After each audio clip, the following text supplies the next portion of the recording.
Teman-teman, dalam halakoh ataupun kajian nongkrong di masjid kita pada malam ini, pertama-tama saya ingin merefresh semangat dan niat kita bahwa duduk di dalam majelis ilmu atau nongkrong di masjid seperti ini adalah salah satu bentuk tajdidul iman, memperbaharui iman.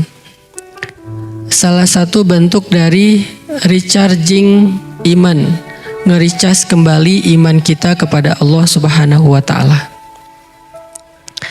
Karena al-imanu yazidu wa yanqus, iman itu naik turun, sehingga ketika kita membiarkan iman itu nggak dicas dalam beberapa waktu, maka iman yang lemah, iman yang sedang turun itu akan berpengaruh kepada amal kita. Jadi modal beramal itu bukan fisik, bukan waktu, bukan juga harta. Bukan fisik, bukan waktu, bukan sekedar memiliki kelebihan harta. Bukan itu modal amal. Jadi ada orang yang gak sanggup ke masjid, itu bukan karena dia lemah fisiknya. Ada orang yang tidak sanggup baca Al-Quran, bukan karena dia gak punya waktu. Ada orang yang gak sanggup untuk memberi makan anak yatim, bukan karena dia gak punya harta. Ada orang yang gak sempat untuk melakukan sholat berjamaah, bukan karena dia sibuk dan dia lagi banyak kerjaan. Tetapi semua kebaikan yang tidak bisa dilakukan itu sebabnya karena imannya sedang lemah. Kalau imannya lagi kuat, maka keterbatasan fisik tidak akan menjadi excuse. Saya sering cerita, ada orang yang datang ke masjid bolak-balik, padahal fisiknya lemah. Misalnya kakek-kakek yang rumahnya jauh dari masjid, yang tenaganya sudah mulai lemah, bahkan kakinya gemetar untuk berjalan. Di beberapa masjid di Bandung ada yang untuk masuk ke dalam masjid harus naik tangga yang lumayan tinggi, kayak Masjid Al-Murabbi misalnya di daerah Setrasari, atau Masjid Istiqomah, atau Masjid Ukhuwah ya. Jadi untuk masuk ke dalam masjid dia harus naik tangga. Tapi kakek ini selalu istiqomah ke masjid walaupun fisiknya lemah. Sedangkan kita anak muda yang fisiknya kuat, yang insya Allah gak akan gemetaran kaki kita kalau naik tangga, ternyata gak sanggup ke masjid seistiqomah kakek ini. Itu menjadi bukti penyebab dari kita tidak beramal bukan soal kuatnya fisik, tapi soal iman. Begitu juga dengan masalah keluangan waktu, masalah kelapangan rezeki, dan lain-lain. Faktor-faktor yang saya sebutkan tadi itu bukan alasan utama seseorang tidak baik dalam beramal. Alasan utama dan yang paling mempengaruhi amal kita itu adalah kondisi iman.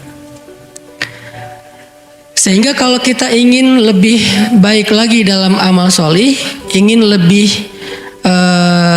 sempurna lagi dalam ibadah, hal yang harus kita lakukan adalah kita harus rajin-rajin charging iman, memperbaharui iman. Dan charging iman yang paling baik itu dengan cara duduk di dalam majelis ilmu ataupun mendengar nasihat-nasihat yang baik. Itulah kenapa majelis ilmu itu penting dan diadakan secara rutin. Kenapa banyak banget sih kajian-kajian keislaman? Bukan sekedar untuk nambah wawasan sebetulnya. Karena kalau sekedar untuk nambah wawasan, kita bisa baca sendiri. Kalau sekedar untuk nambah wawasan, kita bisa nonton YouTube. Tapi efek kepada hati dan iman itu beda dengan kita duduk di dalam majelis ilmu. Apalagi kita datang dengan persiapan yang baik. Sebelum datang ke majelis ilmu, mandi dulu misalnya. Memang ngaruh Ustadz, ngaruh. Sama kayak kita datang Jumatan, dalam keadaan udah mandi, udah bersih-bersih, pakai pakaian yang baik. Kecuali buat teman-teman yang memang gak mungkin melakukan ini karena datang ke majelis ilmu sambil pulang kuliah, pulang kerja, it's okay. Tapi buat kita yang mungkin masih bisa, maka kita persiapkan sebaik mungkin hadir dalam majelis ilmu dengan outfit terbaik, dengan kondisi yang nyaman, udah segar, udah mandi, udah relax, bahkan pakai parfum. Karena itu adab duduk dalam majelis ilmu itu memakai parfum agar malaikat di sebelah kita nyaman, termasuk teman yang di sebelah kita. Nah, ini adalah adab yang membuat nanti ilmu itu akan berpengaruh kepada keimanan kita. Kalau cuman sekedar untuk dapatin wawasan, teman-teman udah pasti seringlah mengakses konten-konten di YouTube ataupun di platform-platform sosial media yang lain. Teman-teman bisa aja baca sendiri di Google atau di e-book kalau nggak baca buku yang hard copy. Tapi majelis ilmu punya keajaiban lain dari sekedar berbagi wawasan. Dia ada keberkahan di dalamnya. Yang kita tahu hadisnya, ketika orang berkumpul untuk mencari ilmu dan berzikir kepada Allah, maka malaikat akan menaungi mereka dan berselawat untuk mereka. Itu nggak didapatkan di dalam cara-cara yang lain selain duduk di dalam majelis ilmu. Ternyata iman juga berpengaruh bukan hanya kepada amal kita, tapi iman juga berpengaruh kepada perilaku kita. Dalam Islam iman itu core, dia itu asalah, dia itu akar dari banyak hal dalam hidup kita. Jadi kalau dibahasakan dengan alam tara kaifa daraballahu masalan kalimatan thayyibah kasyajaratin thayyibah asluha itu dari kata asal itu dari bahasa Arab jadi bahasa Indonesia asal. Asal itu artinya pokoknya atau akarnya. Asluha sabit, akarnya, asalnya sangat kuat. Apa akar yang sangat kuat ini? Kata ulama tafsir, iman. Jadi sebuah pohon, maka kekuatan itu terletak kepada akar. Kalau akarnya kuat, gimana pun angin mengguncangkan pohon itu, menggoyangkan pohon tersebut, maka pohon itu tidak akan roboh atau tumbang karena akarnya kuat. Akar itu juga yang akan memberikan nutrisi kepada seluruh pohon itu, mulai dari batangnya, dahannya, daunnya, buahnya, dan seterusnya. Dari akar. Makanya yang pertama Allah bahas asluha, akarnya, yaitu iman. Ini bahasa analogi atau permisalan di dalam Al-Quran. Kalau kita misalnya memiliki akar iman yang ditanam di dalam hati itu dengan kondisi yang baik, maka insya Allah akar ini akan menyerap ilmu, akan menyerap zikrullah, akan menyerap energi-energi yang baik, akan menyerap semua nutrisi yang baik, lalu disebarkan ke seluruh diri kita dan kehidupan kita. Saya nggak bilang tubuh kita ya, karena hati yang dimaksud di sini bukan organ. Maka akar ini akan mengalirkan, akan menyebarkan nutrisi kebaikan ke seluruh diri kita dan kehidupan kita. Tapi begitu akar ini keropos, begitu akar ini rusak, begitu akar ini nggak kuat, lemah karena cuma satu akar, maka kondisi diri kita dan kehidupan kita juga akan berpengaruh kepada yang tidak baik. Itulah kenapa iman itu harus di-refresh. Dia berpengaruh bukan hanya kepada amal solih atau ibadah, dia bahkan berpengaruh kepada perilaku kita. Kayak gimana maksudnya Ustadz? Iman mempengaruhi behavior, perilaku kita, akhlak kita. Nabi SAW bersabda, "Man kana yu'minu billahi wal yaumil akhir, falyaqul khairan aw liyasmut." Man kana yu'minu billahi wal yaumil akhir, falyukrim dhaifah. man kana yu'minu billahi wal yaumil akhir falyukrim atau falyuhsin ila jarih atau falyukrim jarah. Kalimat awalnya sama, man kana yu'minu billahi wal yaumil akhir. Tapi dampaknya beda-beda. Yang pertama, siapa yang beriman kepada Allah dan hari akhir, hasilnya hendaklah dia berkata-kata baik atau diam. Itu perilaku. Kalimat yang lain, hadis yang lain, siapa yang beriman kepada Allah dan hari akhir, hendaklah dia memuliakan tamunya. Itu juga perilaku. Siapa yang beriman kepada Allah dan hari akhir, hendaklah dia berbuat baik kepada tetangganya. Itu juga perilaku. Artinya perilaku, akhlak dan karakter kehidupan kita sehari-hari ternyata dipengaruhi oleh kondisi iman, terutama dalam kondisi-kondisi sulit. Kalau kondisi normal mungkin nggak ketahuan nih betapa penting peran iman dalam mempengaruhi perilaku. Nggak ketahuan kalau kondisi normal. Kayak gini nih, ini normal nih. Nggak ketahuan. Ketahuannya pas lagi kondisi sulit atau ada ujian. Dalam kehidupan sehari-hari misalnya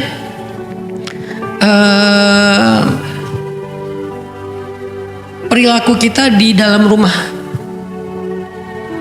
itu sangat dipengaruhi oleh iman. Seorang suami kepada istri, sesabar apa suami kepada istri tergantung iman. Sesayang apa suami kepada istri tergantung iman. Selembut apa suami kepada istri tergantung iman. Bukan tergantung kita orang mana.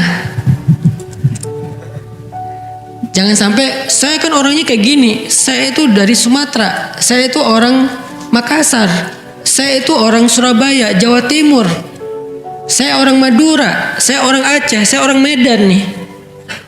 Bentar, coba lihat Umar itu orang apa? Umar itu orang Quraisy dari suku Khuza'ah, orang yang sangat keras dan kasar. Jadi kalau alasannya saya orang Medan, Umar mungkin lebih Medan dari kita. Sebelum ada iman. Saya orang Madura, Umar mungkin lebih Madura dari kita. Saya orang Aceh, Umar lebih Aceh dari kita. Saya orang misalnya Surabaya, apapun lah alasan background suku, Umar lebih daripada kita dalam urusan keras, kasar. Makanya dikenallah Umar dengan orang yang ghalidun syadid, orang yang kasar dan keras. Atau mungkin kehidupan kita di masa lalu, saya emang anak jalanan, saya tinggal di terminal, saya gaulnya di jalan, orang jalan emang kayak gini. Umar itu lebih jalan daripada kita sebelum ada iman. Tetapi setelah iman, dia menjadi orang yang paling lembut terhadap istrinya di rumah. Dan kita mendengarkan kisah bagaimana Umar dimarahi istri, diam aja. Padahal jin, kalau Umar lewat satu jalan, dia pasti nggak akan lewat lagi jalan itu selama-lamanya. Selama bau tubuh Umar, harumnya, wanginya tubuh Umar itu tercium oleh jin di jalan itu, nggak akan lewat tuh jin. Saking takutnya sama Umar. Kan sahabat sama jin macam-macam ceritanya ya, nggak kayak KKN ya, lebih ngeri lah. Sama Dauh, sama siapa lagi itu mah, ada jin yang dikejar sama sahabat sampai jin itu lompat ke pagar dan jatuh. Gak ada kan film kayak gitu? Jin dikejar sahabat, loncat pagar, kesandung, jatuh. Ada jin yang apa istilahnya tuh, dilipat-lipat sama sahabat, kayak dilecekin sama sahabat. Kalau bahasa orang Jawa, diuyel-uyel sama sahabat. Ada yang digituin. Ada jin yang dipukul sama sahabat sampai buta matanya.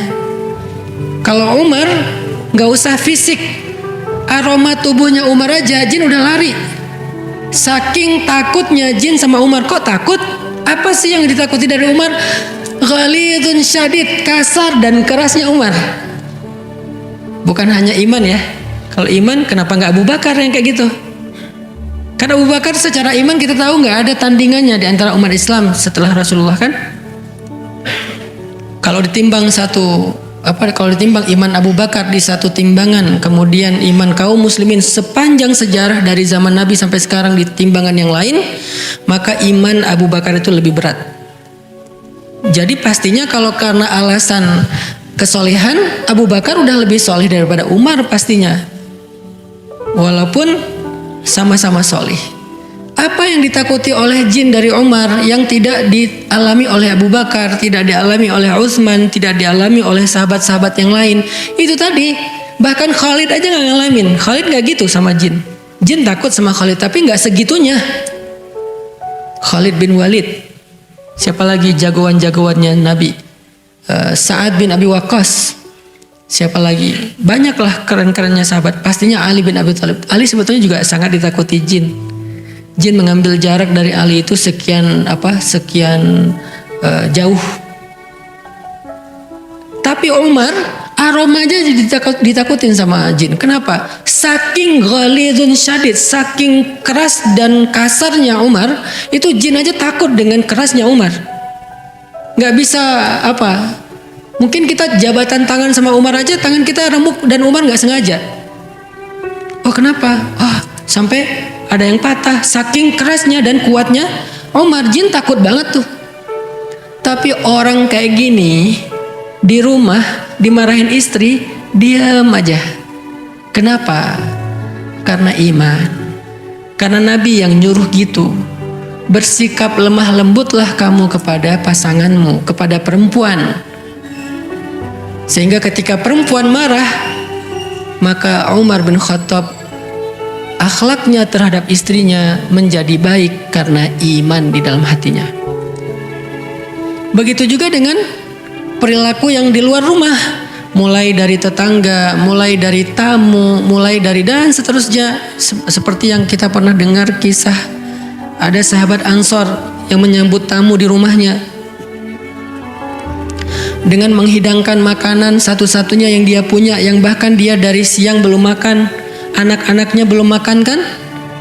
Pas malam tamu itu datang ke rumah mereka, mereka hidangkan makanan yang hanya cukup untuk satu orang dewasa, dihidangkan kepada orang tersebut.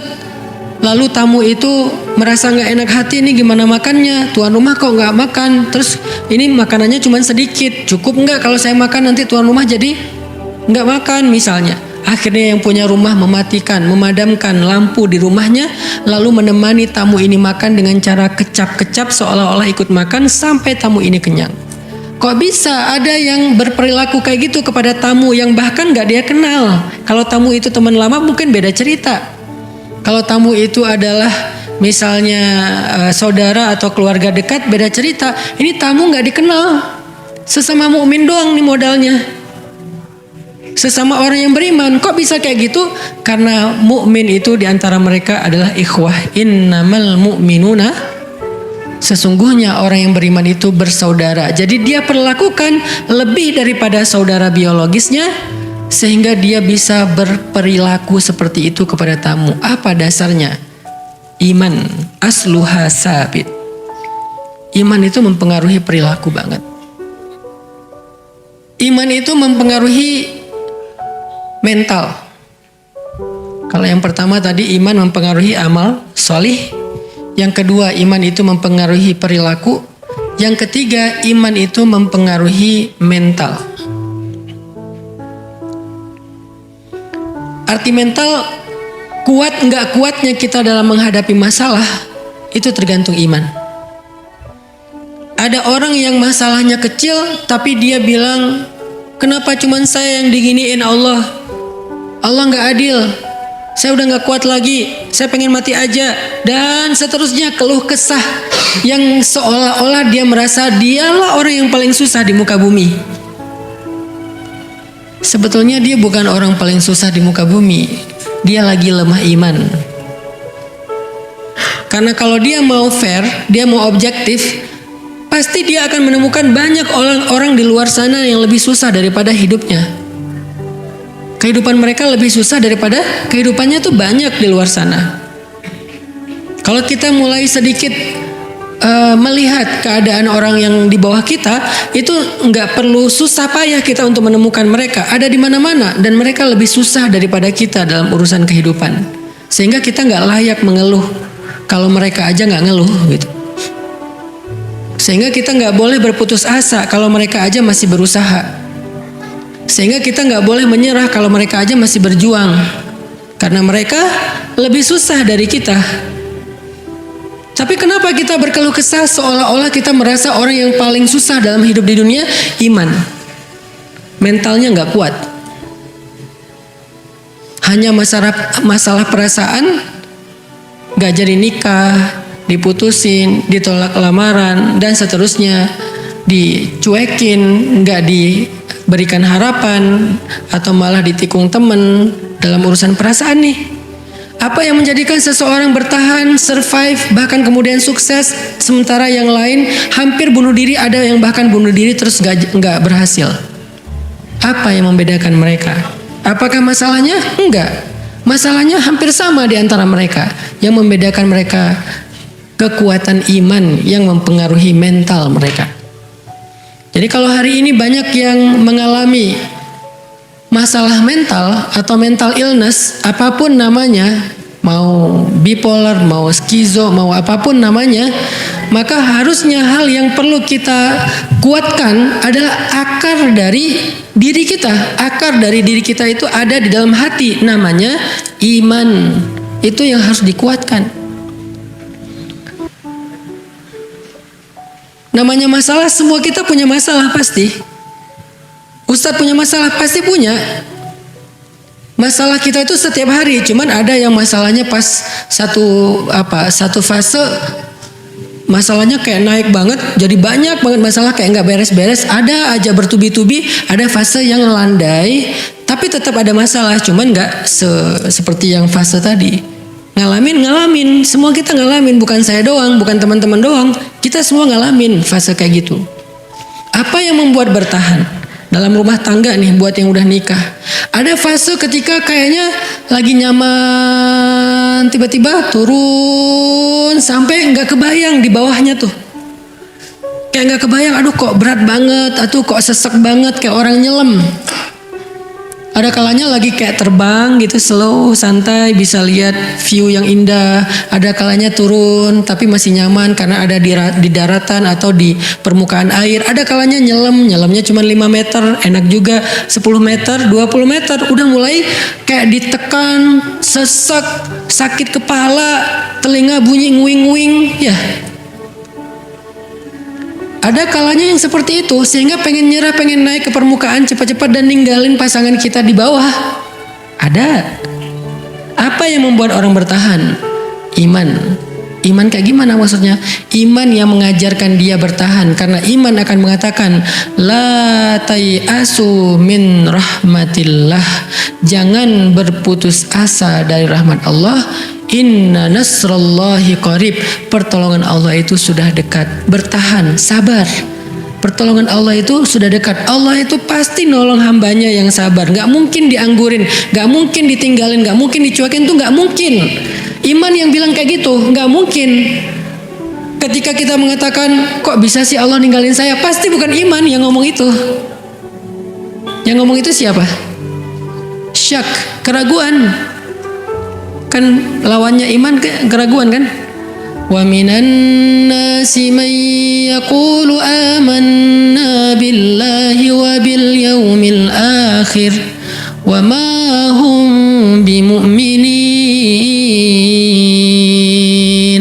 Ada orang yang mengatakan kami beriman kepada Allah, kami beriman kepada hari akhir, kata Allah, dan mereka bukanlah orang yang beriman. Mereka bilang iman tapi kata Allah enggak. Kenapa? Karena di dalam hati mereka fi qulubihim marad. Marad apa? Penyakit apa yang ada di dalam hati mereka? Raib. Dzalikal kitabu la raib. Raib itu bahasa Arab yang jadi bahasa Indonesia. Raib itu hilang. Hilang di sini artinya apa? Diragukan keberadaannya. Berarti raib itu artinya ragu-ragu. Maka lawan dari iman adalah keraguan. Ketika kita mulai meragukan kebaikan, kebesaran, keagungan, kekuasaan Allah dalam konteks masalah pribadi kita, disitulah kita dalam kondisi lemah iman dan kemudian kita akan lemah dalam segala hal. Tapi ketika kita yakin kepada Allah, keagungannya, kebaikannya, kekuasaannya, kemuliaannya dalam konteks masalah kita, disitulah kita sedang kuat iman, maka insya Allah kita akan kuat dalam segala hal, termasuk kuat mental tadi.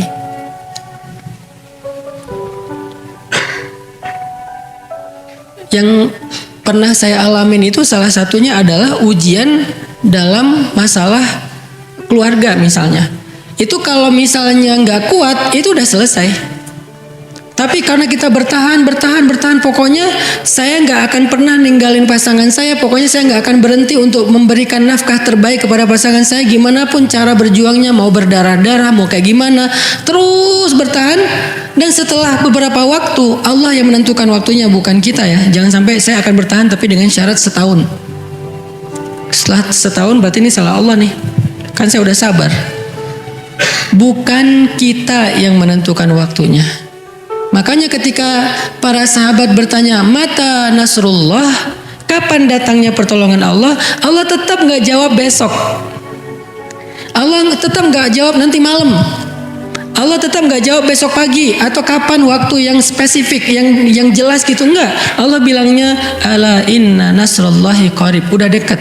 Kenapa bahasanya dekat? Enggak disebutin aja dekat itu berapa lama lagi sih? Sejam, sehari, sepekan? Enggak, karena Allah pengen kita belajar yakin sama Allah, bukan bertransaksi sama Allah. Kalau Allah bilang angkanya, kita akan bertransaksi. Oke, ya udah saya sabar ya, sehari kan. Tapi karena Allah bilang sebentar lagi, ya udah Allah lebih tahu deh kapan waktunya. Saya ikutin aja flow-nya. Jadi iman yang akan menuntun kita, berbisik kepada kita, memberikan nutrisi dan kekuatan kepada kita dengan kalimat-kalimat iman. Ala inna nasrullahi qarib. La haula wala quwata illa billah. La haula itu bukan kalimat orang yang sedang kaget. La haula wala quwata illa billah. Bukan. La haula kalimat orang yang pasrah. Saya udah gak kuat, saya gak ada daya, tapi saya masih punya Allah yang maha kuat dan maha kuasa. Saya udah gak kuat nih, saya gak ada daya upaya nih. La haula wala quwata. Saya gak punya daya, saya gak punya kekuatan. Wala quwata illa, tapi billah, saya masih punya Allah. Itu yang membuat kita bertahan. Saya gak bisa ngeharapin siapa-siapa nih. La ahli wala ashabi wala jari wala nas kullu nas fil ard. Saya nggak bisa berharap ke siapa-siapa, nggak keluarga saya, nggak tetangga saya, nggak sahabat saya. Terus gimana dong kalau saya nggak bisa berharap ke siapapun? Hasbi Allah. Bukankah cukup bagi saya Allah? Ini yang dibisikin oleh iman kepada kita, sehingga kita memiliki kekuatan mental dalam menghadapi masalah kita, teman-teman. Insya Allah kita lanjutkan nanti setelah selesai sholat Isya. Barakallahu fikum.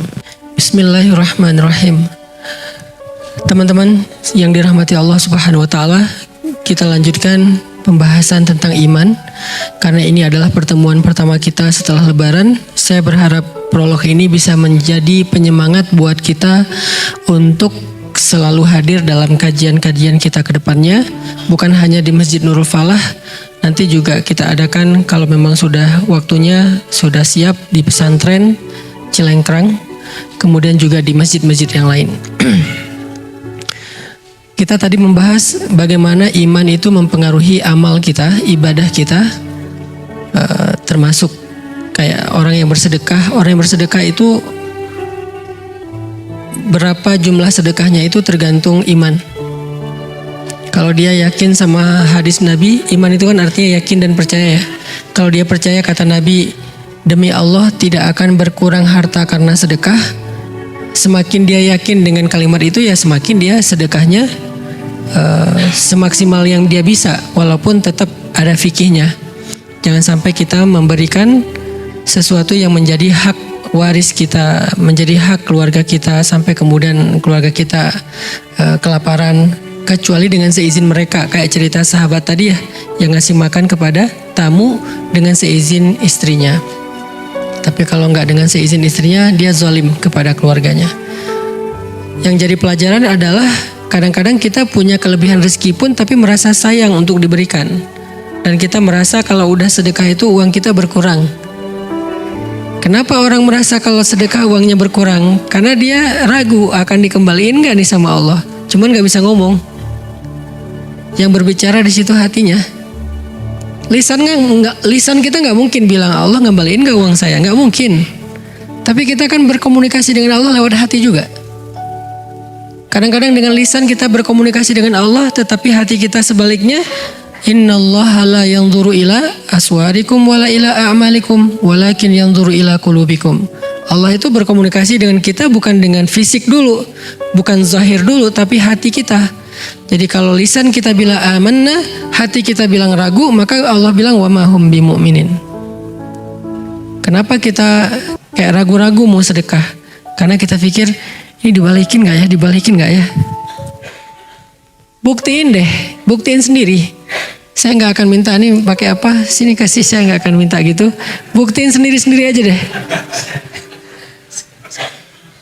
Karena kita masing-masing punya cara sendiri, buktiin aja sendiri. Gimana kalau kita ngasih, nggak lama tuh, nggak lama, cepet banget. Berapa jumlahnya?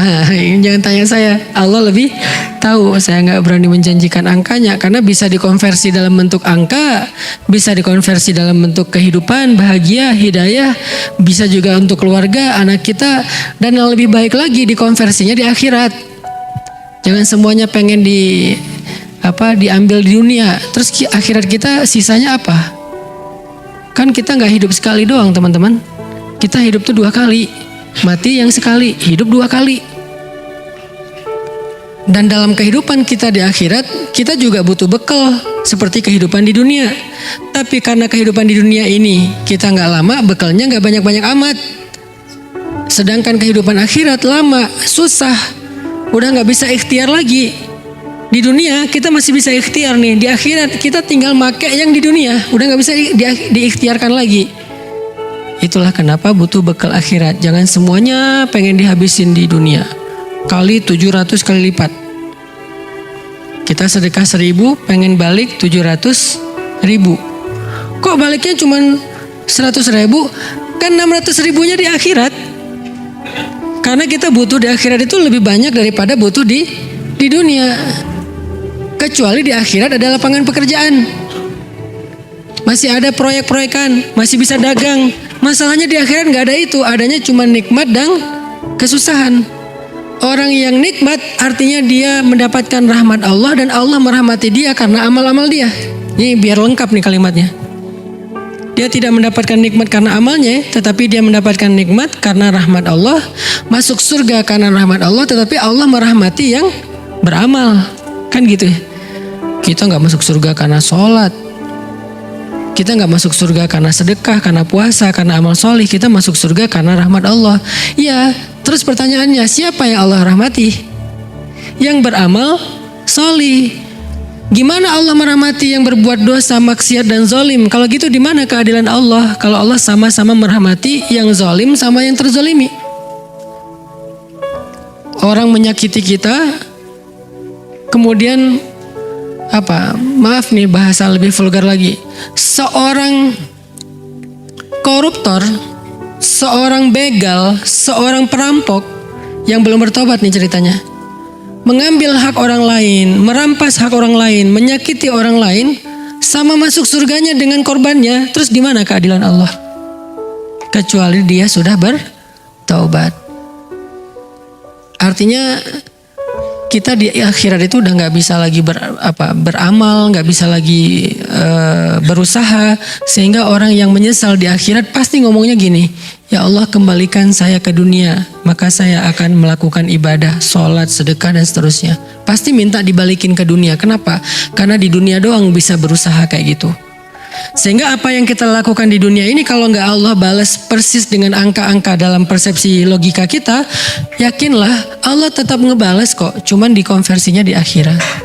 Sebagian dikasih ke dunia sesuai dengan kebutuhan kita, dan Allah lebih tahu kok kebutuhan kita. Tapi yang pasti Allah balas.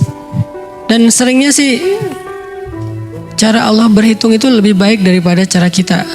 Kita berhitung dikali sekian, Allah mengalinya lebih dari itu dan tidak ada batas.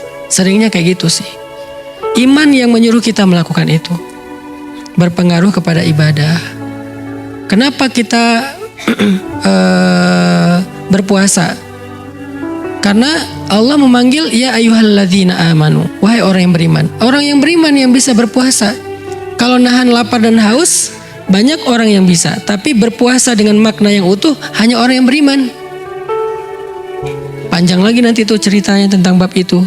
Tahun depan deh kita bahas di bulan Ramadan. Insya Allah kalau ada umur dan kesempatan. Jadi iman mempengaruhi amal.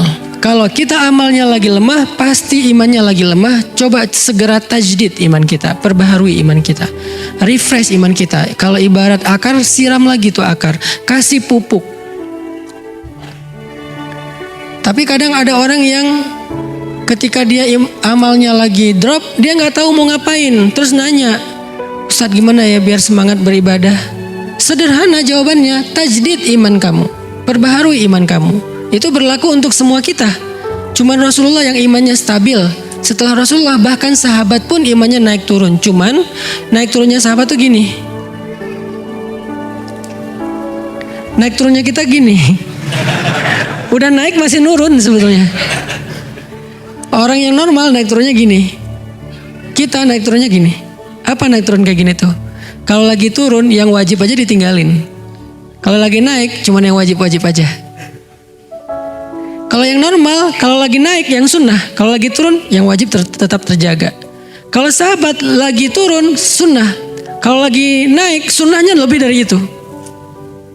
Artinya gak ada orang yang imannya benar-benar naiknya tuh naik tanpa turun itu kecuali Rasulullah Sallallahu Alaihi Wasallam. Selain itu ya naik turun, cuman model grafiknya unik-unik.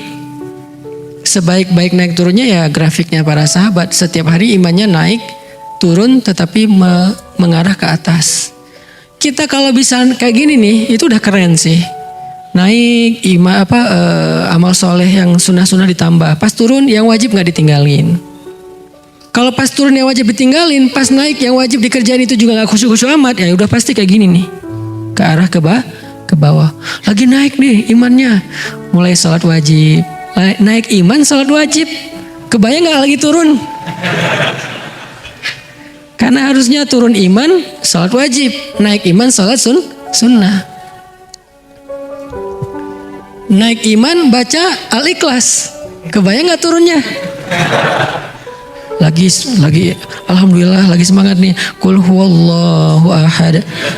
Naik iman, turunnya baca kitab yang lain kali ya. Nah, ini artinya iman mempengaruhi ibadah. Iman mempengaruhi perilaku tadi. Kayak misalnya Abu Bakar pernah marah sama orang. Gara-gara apa marah? Gara-gara ya wajar sih marah. Gara-gara orang itu memfitnah putri kesayangan Abu Bakar dengan fitnah yang keji, yaitu selingkuh atau zina. Lebih parahnya lagi, orang itu ternyata selama ini sering dibantu sama Abu Bakar. Seringnya bukan berarti seminggu sekali, hampir setiap hari dibantu sama Abu Bakar. Dibantu ini, dibantu itu, terus saja. Bahkan bisa dibilang dia udah kayak dinafkahi Abu Bakar tuh. Tega-teganya memfitnah Aisyah. Marah Abu Bakar, sumpah demi Allah saya gak akan bantu dia lagi. Wajar sih kalau kita mungkin lebih dari itu, karena anaknya difitnah. Ternyata turun ayat menegur Abu Bakar. Apakah kamu gak suka jika Allah memaafkan kesalahanmu? Maka maafkanlah. Kalau pengen dimaafin sama Allah. Langsung pas dengar ayat itu Abu Bakar mengatakan, bala ya Rob, tentu ya Allah saya suka kalau saya dimaafkan. Kalau dosa saya diampuni maka saya akan maafkan. Pulang ke rumah ngambil semua yang baik-baik, gandum terbaik, korma terbaik, apalagi roti terbaik diambil, baju terbaik dibawa ke rumah orang tersebut, dia hadiahkan, dia sedekahkan, dia bilang kalau kamu butuh apa-apa bilang ke saya, mulai hari ini saya akan memberikan kamu kebaikan 2 kali lipat daripada sebelumnya.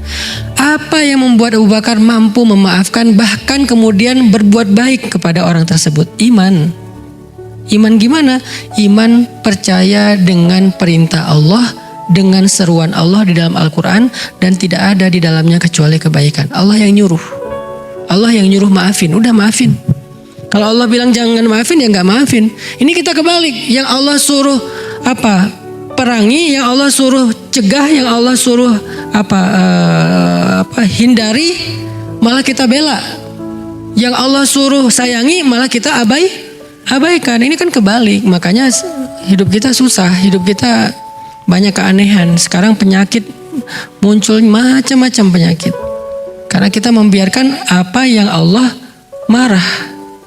LGBT, korupsi, kriminal, anak muda di jalan bawa senjata tajam, nebas siapapun yang dia temui menjadi kebanggaan. Parah pokoknya. Sehingga butuh ada dakwah kayak gini, ngajak anak muda balik ke masjid. Sebelum pandemi kan udah mulai agak melandai nih kriminalitas ya. Nggak ada begal segala macam kan ya. Tapi gara-gara 2 tahun nggak ada pengajian, nggak ada solusi selain pengajian dan masjid. Peraturan nggak bisa, susah. Makanya selain mengandalkan pemerintah, mengandalkan aturan penegak hukum, salah satu yang perlu sangat diandalkan selain itu juga adalah masjid dan dakwah, pembinaan umat.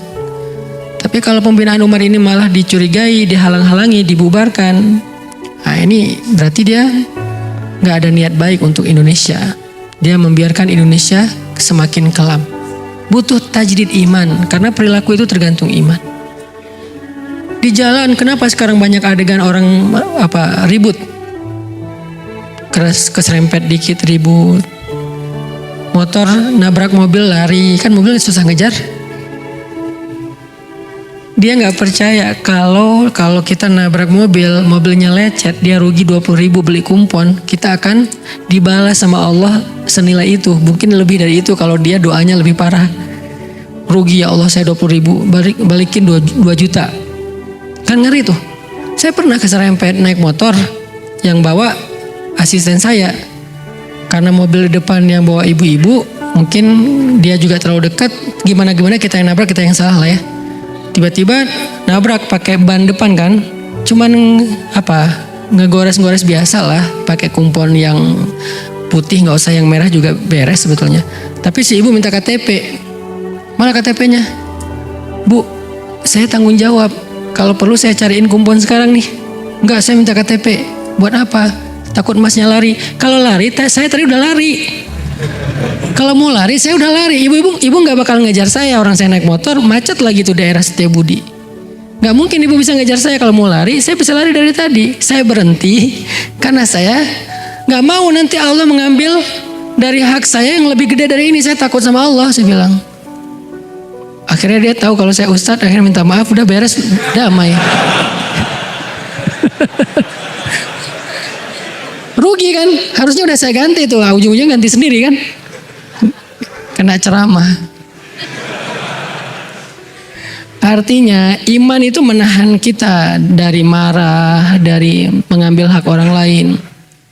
Iman menahan kita dari mencuri. Dan iman itu bukan wawasan agama, teman-teman. Tolong kita jadikan sesuatu yang garis bawahi. Kok bisa tuh ada ustadz, kok bisa ada penceramah, kok bisa ada orang yang ilmu agamanya banyak tapi melakukan hal yang aneh-aneh sekarang? Mereka punya wawasan, tetapi mereka bermasalah dengan iman. Karena wawasan agama tidak selalu berbanding lurus dengan iman. Bisa jadi orang yang wawasannya pas-pasan, imannya lebih tinggi daripada orang yang wawasannya tuh lekoh banget ilmu syariatnya. Sering teman-teman yang udah hijrah kayak gini, bisa jadi ibadah teman-teman saya yakin jauh lebih dahsyat daripada ibadah saya. Itu bukan bisa jadi, pasti itu. Karena pas baru hijrah ngerasa banyak dosa, pengen menebus masa lalu, akhirnya ibadahnya dipol-polin, gaspol. Sedangkan saya atau ustadz mungkin ngerasa udah sering beramal, mungkin ya. Akhirnya ya santai aja kita. Buktinya apa? Kalau lagi umroh tuh. Kalau lagi umroh saya selalu kalah sama jamaah saya. Kita ngerasa setahun berapa kali umroh.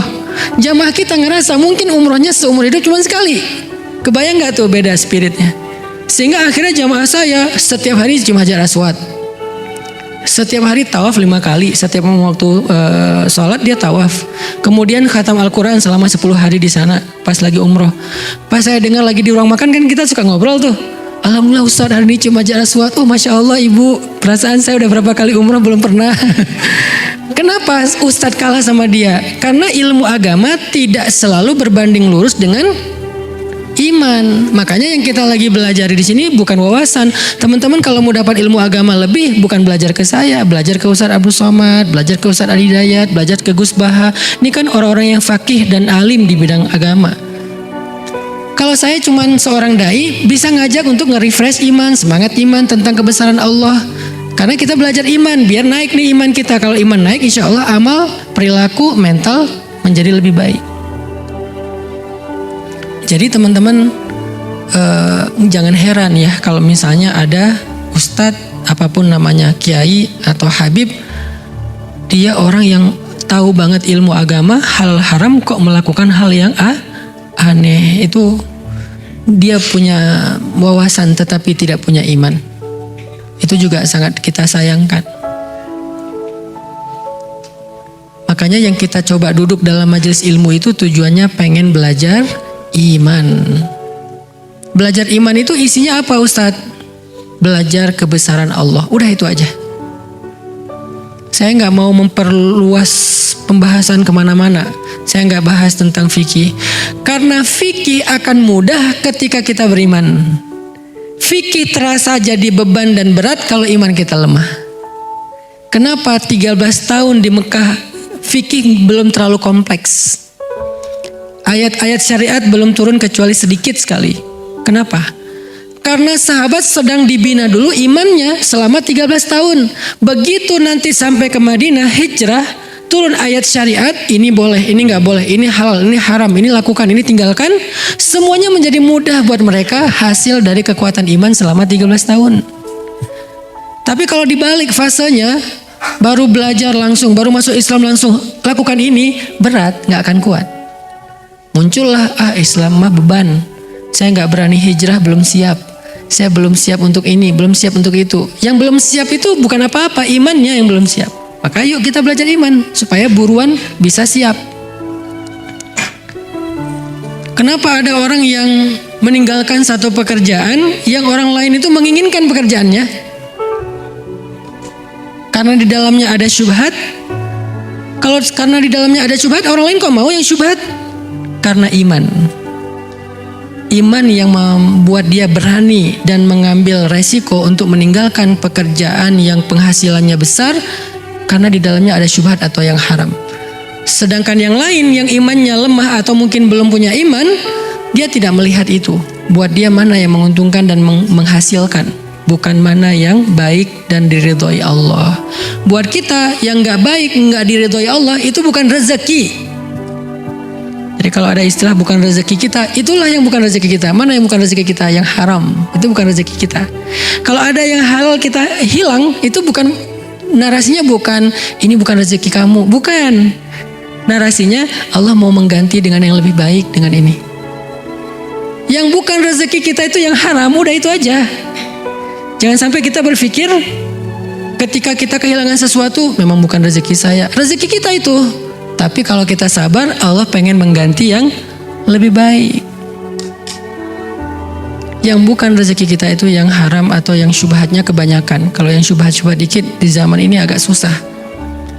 Itu pilihan pribadi. Tetapi kalau pilihan dalam bahasa dakwah, kita nggak boleh terlalu memberatkan seperti itu. Yang jelas-jelas haram itu bukan rezeki kita, sehingga kita tinggalkan. Nanti makan apa? Iman yang akan menjawab. Bukankah Allah yang ngasih makan? Sehingga ketika seorang ulama ahli ibadah berangkat haji, setelah setelah istri dan anak-anaknya ridho, tidak meninggalkan nafkah kecuali untuk kebutuhan 3 hari. Lalu ketika mereka udah lapar, istrinya ngeluh kepada anak perempuannya, kamu sih yang menyemangati ayah buat haji. Akhirnya sekarang kita nggak tahu mau makan apa, nggak ada yang menafkahi kita. Anak perempuannya yang soleha nanya kepada ibunya, ya ummah, wah ibu, ayah kita itu ar-razzaq atau akilur rizki, pemberi rezeki atau pemakan rezeki. Ayah itu pemakan rezeki atau pemberi rezeki? Kata ibunya, ya sama dengan kita, akilur rizq. akilur rizki, dia pemakan rizki, sama dengan kita, bukan razak, bukan pemberi rizki. Kalau gitu wahai ummah, pemakan rizki telah pergi, tetapi pemberi rizki tidak akan pernah meninggalkan kita. Ini kalimat iman yang membuat seseorang kuat. Yang saya sering kali bilang, kenapa Ustadz berangkat ke Mesir padahal nggak punya modal apa-apa, bahkan nggak bawa uang serupiah pun. Iman yang mengatakan ke saya, yang ngasih saya makan di Indonesia dengan yang ngasih saya makan di Mesir, Allahnya sama. Berangkat aja.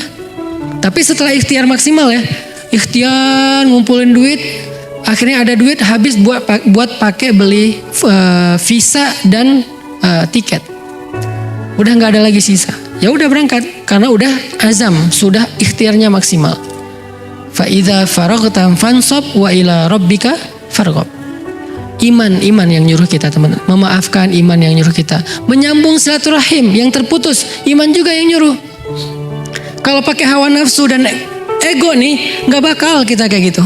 Misalnya pakai ego nih, ada keluarga besar, karena silaturahim kan berlakunya dalam keluarga kan.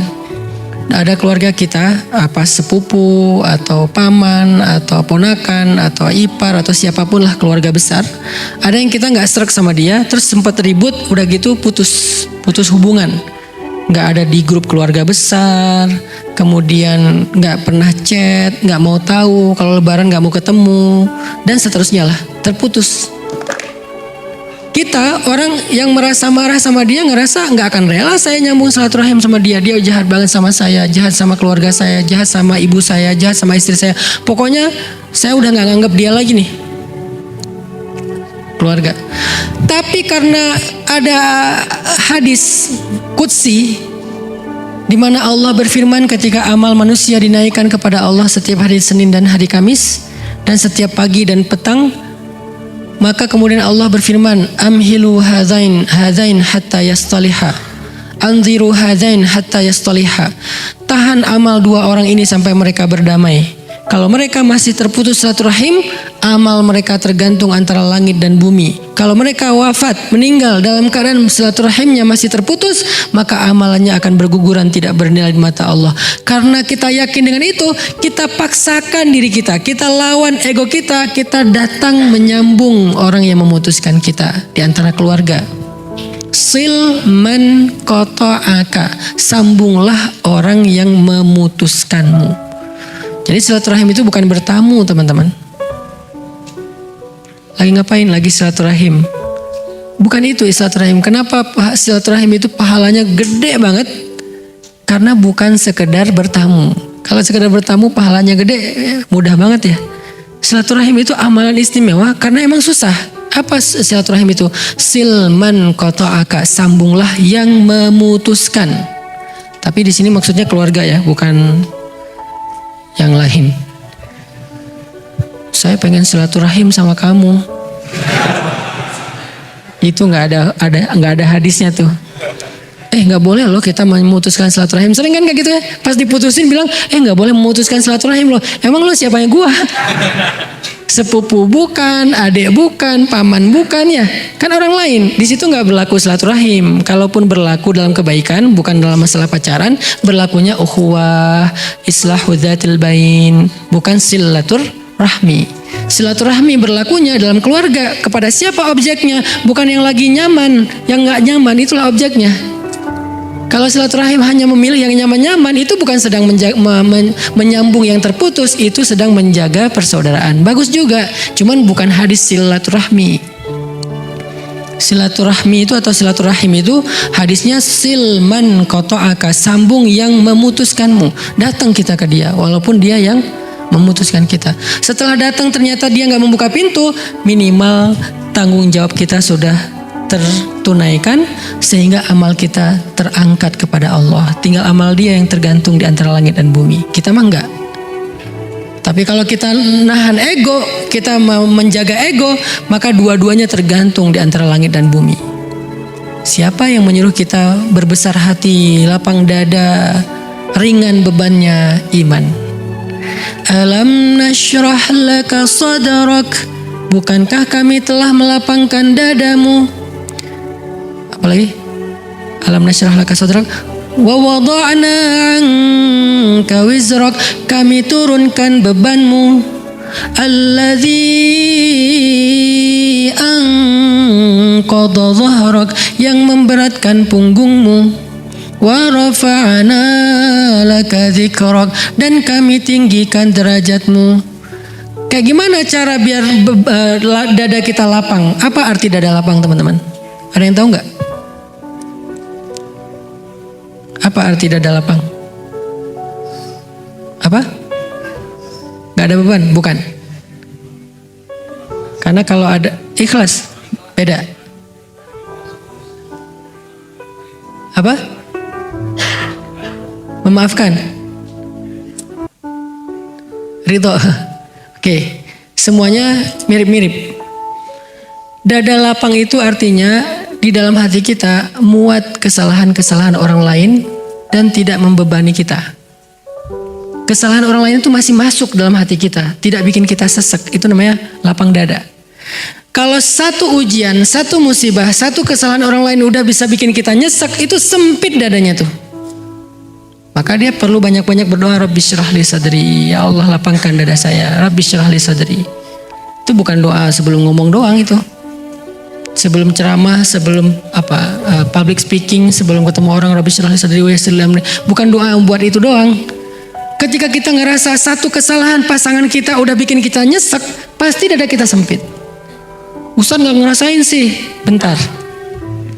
Kadang ada masalah kecil, tapi kita ngerasanya udah besar.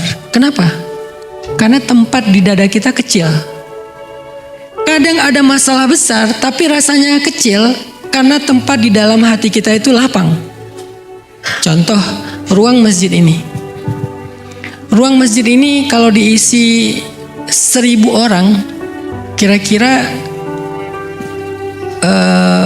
nggak usah 1000 orang deh, diisi 100 orang ruang masjid ini. Diisi 100 orang, kira-kira rasanya gimana? Nyaman atau sempit? Ini kira-kira berapa orang sini? Lebih kan 100? Sempit nggak? Sempit. Kalau sempit tuh duduknya gini. Ini masih bisa duduk lapang, santai. Oke, nggak usah 100 orang. 50 orang, sempit nggak masjid ini? Bisa selonjoran nggak? Kalau 50 orang, bisa tidur? Bisa. Disardenin aja gini. Dijajar di soft, bisa. 100 orang aja sebetulnya masih bisa tidur. Kalau pakai ukuran soft ya. Tapi mungkin agak ngepas. Coba sekarang kita ambil ruangan toilet. Diisi 50 orang. Ternyata masalahnya bukan berapa besar dan kecil masalah, tetapi berapa besar ruang di dalam hati kita. Kalau hati kita selapang-lapangan bola, sekian banyak masalah, sekian banyak ujian, sekian banyak kesalahan, masih kerasa lapang, bukan masalah besar.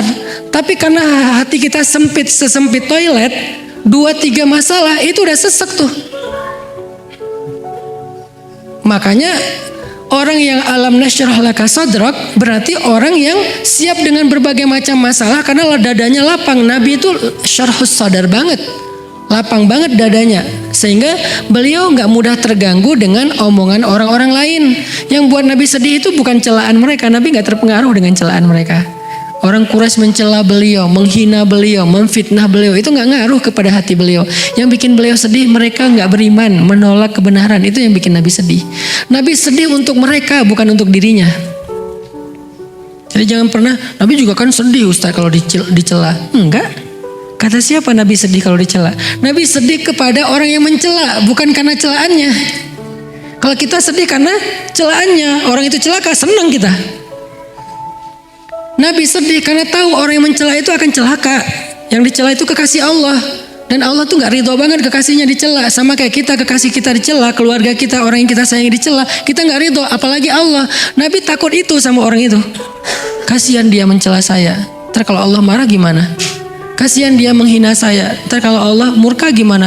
Nabi kasihan sama dia, makanya sedih. Bukan karena beliau dicela. Jadi jangan pakai dalil Nabi juga kan sedih kalau dicela. Nggak sedih Nabi itu kalau dicela. Kok bisa sih Nabi nahan? Kok bisa sih Nabi kuat dengan semua perilaku nggak nyaman di sekitarnya? Karena syarhus sadar, lapang dada Nabi itu. Bagaimana Nabi kok bisa lapang dadanya? Baca satu surat sebelum surat itu, surat Ad-Duha. Ma wadda'aka rabbuka wa ma qala. Allah nggak pernah ninggalin kamu. Itu modalnya, ya, yakin, iman. Alam yajidka yatiman fa'awa wa wajadaka dhallan fahada wa wajadaka ailan fa'aghna. Itu iman. Jadi surat Ad-Duha Allah lagi ngajarin Nabi tentang iman, percaya, berserah sama Allah. Hasilnya surat Al-Insyirah atau Asyarah, lapang dada, menjadi ringan beban di punggungnya. Kita belum apa-apa udah kebeban. Beban itu artinya tanggung jawab. Baru dikasih tanggung jawab sedikit udah merasa, aduh saya nggak sanggup. Baru dikasih amanah dakwah sedikit, aduh saya nggak mampu. Kenapa kita ngerasa lemah dan tidak sanggup mengambil beban? Karena kita tidak percaya Allah. Kalau kita percaya Allah, kita ambil tuh beban. Di dalam dakwah pemuda hijrah saya udah sering mentarbiyah para santri-santri tarbiyah. Kalau Allah kasih kita beban, ambil aja. Nanti Allah mampukan. Kayak sekarang sekolah rimba gratis. Orang heran, sekolah gratis Ustaz, gratis, benar-benar gratis, benar-benar gratis. Pendaftarannya aja nggak ada biaya, apalagi pembangunan, SPP nggak ada itu. Sekarang udah masuk angkatan kedua. Beban nggak? Beban lah. Terus beban itu saya timpakan ke guru? Enggak juga lah, guru mah tetap profesional di atas UMR. Gak boleh gurunya mentang-mentang yayasan dapat beban sekolah gratis, ya guru ikhlas aja ya. Kan kita sekolah gratis. Saya nggak mau gitu. Terus siapa yang ambil beban? Saya bersama tim saya di yayasan. Kita harus ambil beban ini. Biar saya yang cari nafkahnya. Mereka biar fokus mengajar. Anak-anak biar fokus belajar. Saya cari nafkah sebagai ayah misalnya. Anak saya belajar, istri saya yang penting ngurus rumah, ayahnya cari nafkah. Kan kita sebagai laki-laki kan gitu kan? Ar-rijal. Salah satu di antara karakteristik rijal, cowok, kesatria, kuwatut tahammul, kuat mengangkat beban. Makin besar beban yang dia angkat, berarti dia kesatria sejati. Kalau kita bilang kita kesatria tapi nggak ada beban dalam hidup yang kita angkat, kita bukan kesatria, kita manusia biasa. Sampai kapan Ustadz? Ada yang bilang gini, biasanya sih cuma tahun pertama doang untuk branding, engagement. Nanti tahun kedua mulai bayar, tahun kesekian bayarnya mahal. Sampai saat ini saya masih berpikir, insya Allah selama saya mampu dan saya yakin Allah akan memampukan, itu akan gratis saja sampai kuliah. Saya pengen membuktikan ya, sekolah gratis yang berkualitas itu bisa kita wujudkan kok dengan dakwah. Tapi berkualitas bukan berarti gratis terus cuma pakai garasi orang, nggak ada tuh. Gratis berkualitas. Lahannya 9 hektar. Kemudian konsepnya alam, setiap anak dikasih 1 kapling tanah buat mereka farming. Nanti kita sedang cari domba-domba yang bagus buat 1 anak tuh megang 1 domba. Jadi namanya farming dan mengurus ternak itu bukan simulasi pas lagi mau menjelang liburan doang sesekali. Terus masuk dalam foto, ini sekolah kami ada program ini. Enggak, setiap hari ada. Saya bilang kepada kepala sekolah, kalau boleh saya meminta setiap hari ada farming, setiap hari, karena itulah pendidikan sejatinya, bukan cuma teori. Ini kita lagi nyari vendor yang cocok buat bikin kolam renang, coba sekolah gratis ada kolam renang, kolam ikan 2, kemudian ada ternak domba, ada ternak ayam, ada farming, 1 orang 1 kapling. Kalau lagi panen, mereka ambil itu daun sayur dari kaplingnya, bawa pulang ke rumah hadiah buat ibu. Mama, Umi, ibu, ini hadiah dari aku, dari kebun di sekolah. Gratis. Gak bayar. Dapat telur kampung dari ayam yang diternak, bawa pulang ayam, pakai pita, ikat. Mama, pulang sekolah bawa hadiah. Mana sekolah kayak gitu coba?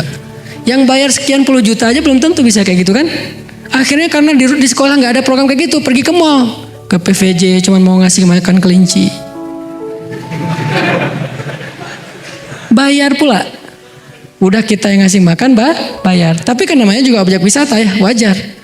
Nah, ada berkuda, ada stable. Ada stable sendiri, bisa berkuda sendiri. Silakan. Di program nanti jadwalnya biar teratur. Belajar berkuda gratis. Coba teman-teman sekali berkuda bayar berapa? Gak usah di jauh-jauh Cisangkuy deh. Satu putaran doang, yang ada kuda yang dikasih pelana yang bendera Amerika itu. Satu putaran 50.000. Itu bukan belajar berkuda. Itu lagi pengen tahu rasanya naik kuda. Nggak jadi bisa berkuda. Kalau di kita emang dilatih sama seorang pelatih berkuda sampai anak-anak ini harapannya kelas 6 SD nanti target saya.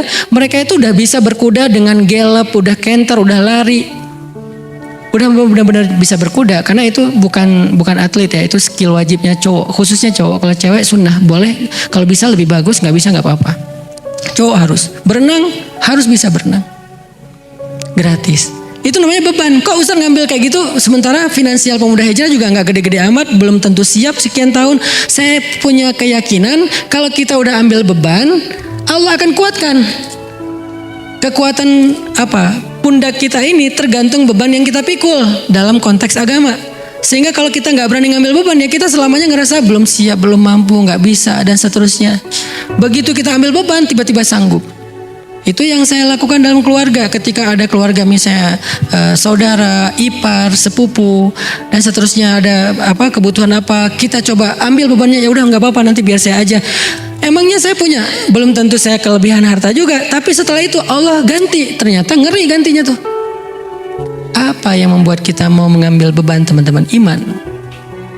Makanya belajar iman ini kunci segala sesuatu. Emang akar kehidupan dan diri kita. Asluha sabit. Kalau udah asluha sabit, far'uha fis sama. Nanti dahannya menjulang sampai ke langit. Tu'ti ukulaha kullahinin biizni rabbiha. Buah dan daunnya akan lebat sekali dan memberikan hasil setiap waktu dengan izin Allah. Itu efek dari akar iman. Jadi belajar iman itu penting.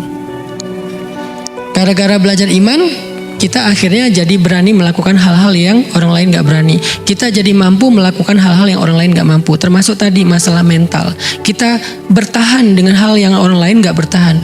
Aku gak habis pikir kok dia kuat ya, kok dia sabar ya. Iman, siapa dia? Bilal. Sampai orang-orang Quraisy pun bertanya, aku takut dia akan mati. Ketika lagi nonton live streaming Bilal disiksa, ada viewers yang komen, aku takut dia mati. Terus viewer yang lain nanya, siapa yang kamu maksud? Yang lain yang tadi pertama bilang, aku takut Umayyah yang mati, bukan Bilal. Ternyata yang ditakutkan akan celaka dan mati ketika dalam adegan penyiksaan Bilal bukan Bilal, tapi Umayyahnya. Kok bisa Umayyah yang ditakuti, yang dikhawatirin, yang dikasihani? Karena terlihat Umayyah yang menyiksa Bilal, dia yang tersiksa. Umayyah menyiksa Bilal, tapi yang tersiksa Umayyah sendiri. Capek dia nyiksa Bilal. Bilalnya tidak terlihat kayak keberatan atau merasa terbeban atau apa. Walaupun sakit ya, tetapi dia tidak terlihat di matanya, di pandangan matanya bahwa dia itu benar-benar tersiksa, enggak. Tapi dia kuat dan menikmati siksaan itu. Walaupun berdarah, sakit, dia berteriak, tapi dia menikmati. Bahkan dia selangkah pun enggak mau memberikan kepada Umayyah apa yang Umayyah minta. Apa modal Bilal bertahan seperti gunung. Sampai orang-orang mengatakan, sekarang aku baru tahu laki-laki itu bukan dilihat dari penampilannya, tetapi laki-laki itu dilihat dari ketabahannya. Dan aku baru tahu sekarang Bilal lebih kuat dari semua laki-laki sempurna yang ada di Mekah. Jadi gunung, teguh banget, tabah banget. Apa modalnya? Kita tahu jawabannya, kalimat ahadun ahad, ahadun ahad, iman kepada Allah. Itu yang bikin Bilal bertahan. Jadi kalau kita mau ngambil Bilal sebagai model, inspirasi, teladan kita agar kita bertahan, ya berarti kuatin ahadun ahadnya. Iman, belief, percaya, thiqah, berharap sama Allahnya. Itu modal banget loh teman-teman, modal banget. Jadi sebelum kalian belajar sains, belajar ilmu apapun, bahkan ilmu agama dalam bentuk wawasan, belajar ini dulu. Sehingga kalau kalian udah belajar iman, apapun setelahnya akan menjadi kebaikan. Belajar sains setelah iman, nanti jawabannya kalimat responnya adalah, ekspresinya adalah hadza min fadli rabbi subhanaka rabbana ma khalaqta hadza batila. Jadi responnya adalah Allahu Akbar. Itu respon orang yang mengerti sains setelah iman.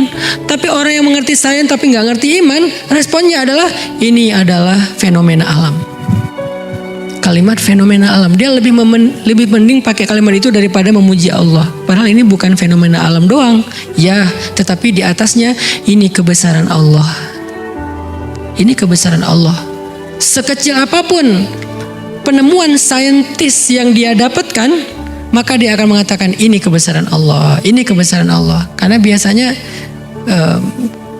orang kalau nggak ngerti iman, dia akan mengatakan, wah ini teori ilmiahnya begini, ini fenomena alam, ini terjadi karena ini. Penjelasannya detail, tapi dia lupa ada siapa di balik semua itu. Kita kalau lagi takjub sama Instagram dan Facebook, kita pasti nggak lupa dong sama foundernya yang membuat platform secanggih ini. Kalau kita takjub sama teknologi Tesla dan seterusnya, kita nggak lupa dong sama foundernya yang membuat teknologi canggih masa depan seperti ini. Ada helikopter, ada mungkin mobil listrik, ada nanti bentar lagi taksi terbang, ada apa segala macam, banyak lah. Kita kalau takjub sama misalnya sebuah platform jual beli yang bikin banyak orang jadi orang kaya kayak Amazon, kita takjub juga pasti sama foundernya. Artinya kenapa kita nggak lupa sama Jeff Bezos, Elon Musk, Mark Zuckerberg dan seterusnya? Karena kita tahu mereka sebelum kita paham mereka itu nggak terputus dari karya mereka. Maka karya Allah, yaitu ciptaannya, nggak akan terputus dari Robnya. Ini nggak terjadi tanpa Allah. Sebagaimana Facebook nggak ada tanpa si Mark. Sebagaimana Tesla nggak ada tanpa misalnya Elon. Sebagaimana misalnya si Microsoft nggak ada tanpa Bill Gates.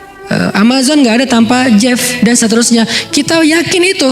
Kenapa giliran alam kita bilang ini fenomena alam, seolah-olah terjadi secara kebetulan dan tidak ada orang di balik, tidak ada zat di baliknya.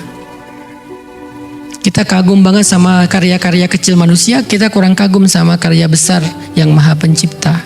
Itu iman. Makanya belajar iman dulu sebelum apapun. Jadilah mukmin dulu. Termasuk jadi pengusaha, apalagi pengusaha, modalnya iman banget itu. Kalau nggak karena modal iman, kemungkinannya satu, dia nggak akan bertahan. Kemungkinan kedua, kalau dia sukses, dia akan jadi orang yang sombong dan lupa diri. Kalau belum sukses nggak akan bertahan, setelah sukses lupa diri dan sombong. Tapi kalau dia beriman sebelum sukses, dia akan bertahan sampai dia sukses. Kalau setelah sukses, dia menjadi orang yang paling bermanfaat untuk orang lain dan tidak lupa kepada Allah. Hadza min fadli Rabbi. Belajar iman. Bagaimana cara kita belajar iman, teman-teman? Belajar iman duduk dalam majelis ilmu, mendengarkan nasihat-nasihat tentang Allah. Jadi kita nongkrong ini lagi ngomongin siapa nih? Ngomongin Allah. Kita nggak ngomongin artis, kita nggak ngomongin tentang berita yang lagi viral, kita nggak ngomongin tentang diri kita lagi ngomongin tentang Allah. Itu tujuan kita duduk dalam majelis ilmu. Semua tema saya bisa dibilang itu sebetulnya tema akidah, cuman dalam konteks-konteks yang berbeda. Jomblo fisabilillah itu akidah banget itu. Kok bisa Ustaz? Kan ada statementnya. Serahkan aja hatinya kepada Allah, biar Allah yang menggenggam hatinya. Jadi jangan kamu yang genggam, putusin, udah gitu serahin sama Allah. Itu kan ilmu akidah. Karena akidah itu solusi, iman itu solusi. Kalau bukan karena kita yakin sama Allah, nggak berani juga kita mutusin ya. Nanti kalau jadi sama yang lain gimana? Nanti kalau dia berubah pikiran gimana? Allah yang menjaga hatinya. Tapi terjadi Ustadz, setelah diputusin jadi sama yang lain. Artinya Allah memang pengen ngasih kamu yang lebih baik dari dia. Emang kamu lebih tahu dari Allah? Allahu ya'lamu wa antum la ta'lamun. Allah lebih tahu dan kamu nggak tahu. Mana? Ya sabar. Kapan? Ala inna nasrullahi qarib. Bentar lagi, tunggu. Lagi disiapin yang terbaik. Kamu juga persiapkan diri biar nggak jomplang gitu. Dia udah baik, kamunya nggak benar. Kasihan dia. Kamu udah baik, dia belum siap. Kasihan kamu. Lagi disiapin sama Allah. Ada waktunya nanti. Memang bisa Ustaz? Saya mah yakinnya 100% bisa, itu udah pasti itu. Teori akidah itu udah gak ada 1%, 0,0 sekian persen pun gak ada keraguan. 100% benar udah. Lebih benar daripada kita yakin batu dilempar ke langit jatuh ke bumi secara gravitasi. Lebih dari itu. Itu kita yakinnya ada sisa ragu nggak? Kalau kita lempar barang nih. Ini saya lepaskan jatuh ke tanah nggak nih?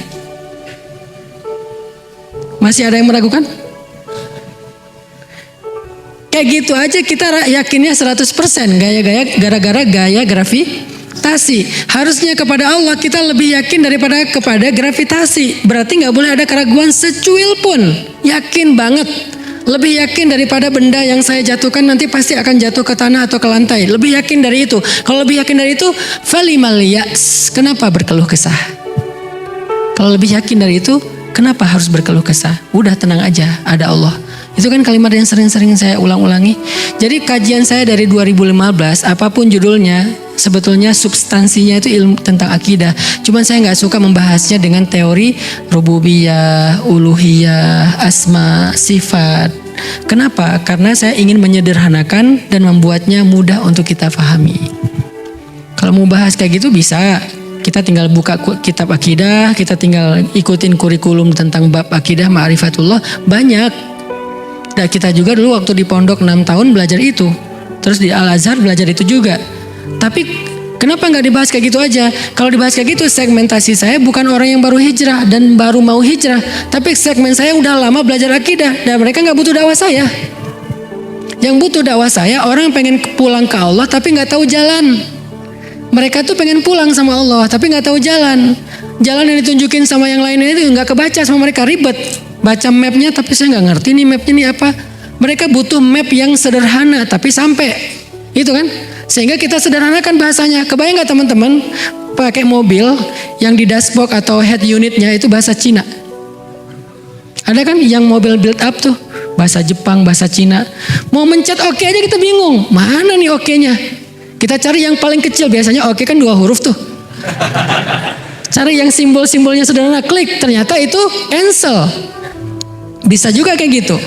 Artinya karena kita nggak ngerti, kita nggak bisa pakai. Makanya butuh penterjemah yang bisa menerjemahkan ilmu yang sangat luas, yang sangat istimewa ini dalam bahasa yang sederhana. Ilmunya nggak sederhana sih, teorinya nggak sederhana, tapi harus ada terjemah yang sederhana. Itu yang kenapa saya bicara akidah dalam bahasa yang sederhana. Nanti kita bahas Asmaul Husna misalnya. Gimana cara memahami Al-Quddus dalam konteks anak muda? Gimana memahami Al-Wahhab dalam konteks daily life kita? Gimana memahami tentang Al-Malik dalam konteks kehidupan sehari-hari kita? Itu kan memahaminya tentang akidah, cuman pembahasannya yang harus praktis. Jadi ada action orientednya. Harus bisa langsung diamalkan. Jadi yuk sama-sama kita duduk dalam majelis ini ke depan. Nanti saya serahkan kepada pemuda hijrah mau diadakan 2 minggu sekali atau sebulan sekali. Di hari apa cocoknya? Karena sekarang karena udah mulai normal, mungkin weekend saya lebih banyak di luar. Semalam jam 3 ya, Niko ya, kita baru datang dari Aceh. Ngapain Ustadz ke Aceh? Mau support dakwah Ustadz Amri. Karena di Aceh mau bikin kayak pemuda hijrah tapi namanya Akrab. Movement anak muda. Saya support datang ke Aceh. Sekaligus silaturahim keluarga dan sahabat-sahabat. Setelah ini misalnya kemana lagi. Itu haknya sahabat-sahabat saya, teman-teman kita yang ada di luar. Bandung karena kita lebih fleksibel, kita bisa weekdays. Mau weekend silahkan nanti ke pesantren. Jangan hanya karena ada kajian saya, ada kajian yang lain juga. Ketika dibuka hadir. Oh belajar sama Ustadz Aslam, belajar sama Ustadz Imam, belajar sama Ustadz siapa lagi. Karena kita insya Allah punya banyak guru-guru yang akan mengajarkan kita. Belajar tahsin sama dan Al-Quran sama Syekh Yazin. Sehingga nanti kita terus mengasah iman kita. Kalau bisa pas belajar kayak gitu, minta nasihat iman aja sedikit. Karena belajar tahsin pun ada iman, apalagi belajar Al-Quran ya, kan banyak ayat-ayat iman tuh. Belajar syariat pun harus dengan iman, kalau enggak kita enggak akan sanggup menjalankan syariat. Syariat berkurban bentar lagi. Kalau enggak pakai iman, pasti itu berat tuh. Tapi beli handphone, ringan itu. Handphone iPhone 14 bentar lagi keluar, yang katanya di belakang juga udah bisa ada touchscreen-nya di belakang. Berapa harganya? Yang paling murahnya 18 juta. Oh murah banget loh. 18 juta. Kalau yang Pro Max 30 juta. Oh, dapat yang kayak gini 30 juta. Worth it banget ya. Giliran kambing, domba cuman 4 juta yang ideal. Kita anggap, maaf ya, saya belum sanggup, saya bukan orang yang mampu dan segala macam. Ada aja excuse-nya. Apa masalahnya? Iman, bukan mampu nggak mampu. Tapi kalau kita yakin bahwa domba atau sapi yang kita kurbankan di Idul Adha itu nggak mungkin sia-sia, nggak akan mengurangi harta kita, udah itu mah ringan banget. Justru yang mengurangi harta kita itu membeli urusan dunia, itu kurang harta kita, benar-benar kurang. Apalagi elektronik, saat beli aja udah berkurang. Kendaraan baru beli udah turun, kecuali aset-aset mungkin dia agak stabil atau cenderung naik. Tapi kalau kendaraan elektronik kan baru beli juga udah turun, karena berstatus second kan, baru beli juga. Nggak lagi berstatus baru. Sejak dibuka wrappingnya atau kotaknya udah berstatus second dan udah langsung turun harganya. Walaupun belum kita install apa-apa, buka aja nih wrappingnya nih, udah harganya turun 50 ribu, 100 ribu. Baru buka doang wrappingnya, belum saya pegang kok handphonenya, tapi ini udah kebuka nih. Handphone belum dipegang, udah kebuka gini, udah turun. Tapi insya Allah kalau fisabilillah salah satunya berkurban, nggak kayak gitu teorinya. Tapi kok kita nggak yakin sih, kok kita nggak gregetan sih, kok kita nggak semangat sih? Tadi masalah iman sama Allah. Kalau kita udah bukan hanya naiknya itu sejak kita niat udah naik tuh harta kita. Niatnya benar ya. Saya tahun ini pengen domba. Yang udah biasa domba, tahun ini saya pengen sapi. Baru niat nih, udah naik harga, udah naik derajat, udah naik pahala. Jadi pahala niatnya doang tuh. Udah gitu kita beli, belum disembelih, baru dititipin, udah naik lagi pahalanya. Disembelih sama kita, apalagi kalau kita bisa menyembelih sendiri, lebih keren lagi. Saya sih pengen bikin tren ya tahun ini, bagi yang mau aja, yuk kita belajar menyembelih domba sendiri. Nanti di pesantren, bentar lagi kita akan bikin tarbiyah menyembelih domba. Gak usah sapi dulu deh, domba dulu aja. Buat anak muda yang sudah mau menyembelih domba tahun ini, berkurban domba, tolong usahakan mulai tahun ini kalau bisa nih ya, bagi yang serius nih, mulai nyembelih sendiri deh biar sempurna ibadahnya. Jangan disembelih orang. Kan biasanya masalah di Idul Adha itu susah nyari jagal ya. Jagal laris manis tuh. Dari pagi nyembelih sampai malam, malam tidur nggak sengaja. Saking laris refleks gitu kan. Wah, kerjaannya siang-siang, wah sepanjang tuh air to grul tuh anak saya yang paling kecil, gara-gara ngelihat saya nyembelih sampai hari ini asal digendong saya gendong dia, udah gitu salah takbir dulu, Allahu Akbar, nggak gini dia. Kalau gini berarti dia salah, karena dia ngelihat kita udah dapat tarbiyah tentang cara menyembelih yang benar. Gini caranya. Mau pakai pedang palsu, mau tangan, saya juga nyesel. Aduh salah nih saya nunjukin ke air turul. Jadi tahun ini dia saya suruh main aja deh, nggak usah lihat lagi saya nyembelih, karena ntar. Artinya mulai tahun ini bisa nggak nih anak muda Bandung duluan nih? Kan biasanya tren dari kita kan, anak muda Bandung, kalian yang udah bisa berkorban satu domba, usahakan nyembelih sendiri. Nanti dari panitia tinggal nyiapin bilah pisaunya aja nih. Datang kan biasanya kita nonton domba yang kita punya kan. Nah sekarang jangan cuma nonton, apalagi sampai bilang saya nggak kuat lihat darah. Cewek ngomong gitu oke. Kita ngomong gitu nggak kuat lihat darah. Astagfirullahaladzim. Belajar tahun ini kita kuatkan, karena kalau rame-rame biasanya lebih kuat kan. Kalau sendiri kan nggak ini ya, nggak tega kan, kita orangnya lembut sih. Kalau rame-rame insya Allah lebih berani. Nah kita nanti akan, tapi ikut tutorial dulu, jangan asal-asalan nanti menzalimi dan menyakiti hewan sembelihan. Latihan dulu, nanti di pesantren kita bikin pelatihan menyembelih yang syar'i, yang sunnah, yang tidak menyakiti, yang membuat dagingnya tidak mengandung kolesterol karena darahnya habis semuanya. Insya Allah sehat dimakan juga, karena syariat itu pasti baik. Karena kita nggak menjalankan syariat dengan baik, makanya kita penyakitan ya. Nah itu nanti kita latihan bareng-bareng. Setelah itu yang mau menyembelih ngerasain sensasi dan kebaikan menyembelih yang dialami oleh Nabi Ibrahim, Nabi Muhammad, kita rasain sendiri nih, bukan cuma dengar cerita. Yuk bareng-bareng kita lakukan tahun ini sehingga semuanya bisa menyembelih jadi cowok sejati. Ya. Yang perempuan Ustadz memang bukan kayak gitu syariatnya, makanya titipin ke cowok, tapi nggak ada cowoknya, makanya jangan tolak kalau datang ya. Kalau ada yang datang terima. Itu aja. Barakallahu fikum. Bismillahirrahmanirrahim. Ya Allah, ampunkanlah dosa kami. Dosa kami setelah Syawal, mungkin kami tidak seperti Ramadan. Di bulan Ramadan kami rajin ke masjid, di bulan Syawal kami mulai jarang. Di bulan Ramadan kami membaca Al-Quran, di bulan Syawal mungkin sampai hari ini belum khatam. Di bulan Ramadan kami menahan diri dan hawa nafsu, di bulan Syawal kami tidak mampu. Di bulan Ramadan kami rajin itikaf, betah di rumahmu, tetapi di bulan Syawal kami lebih betah di rumah kami. Ya Allah, maafkan kesalahan kami ya Allah. Tidak ada niat kami untuk meninggalkanmu dan lebih tertarik dengan Ramadan. Sesungguhnya Ramadan itu adalah syariatmu. Ramadan telah pergi tetapi engkau bersama dengan kami. Ya Allah, istiqomahkan kami dalam ketaatan seperti bulan Ramadan, walaupun kami berada di bulan-bulan yang lain. Sehingga ketika kami istiqomah dan dawam, engkau juga akan selalu menemani kami dan merahmati kami. Ya Allah, berkahilah majelis kami ini dengan majelis yang penuh rahmat, yang di dalamnya kami belajar iman tentang engkau. Tambahkanlah iman kami lewat majelis ilmu. Jangan biarkan kami termasuk orang-orang yang ragu kepadamu. Rabbana atina fid dunya hasanah wa fil akhirati hasanah wa qina adzabannar. Walhamdulillahirabbil alamin. Subhanakallahumma wa bihamdika asyhadu an la ilaha illa anta astaghfiruka wa atubu ilaik. Assalamualaikum warahmatullahi wabarakatuh.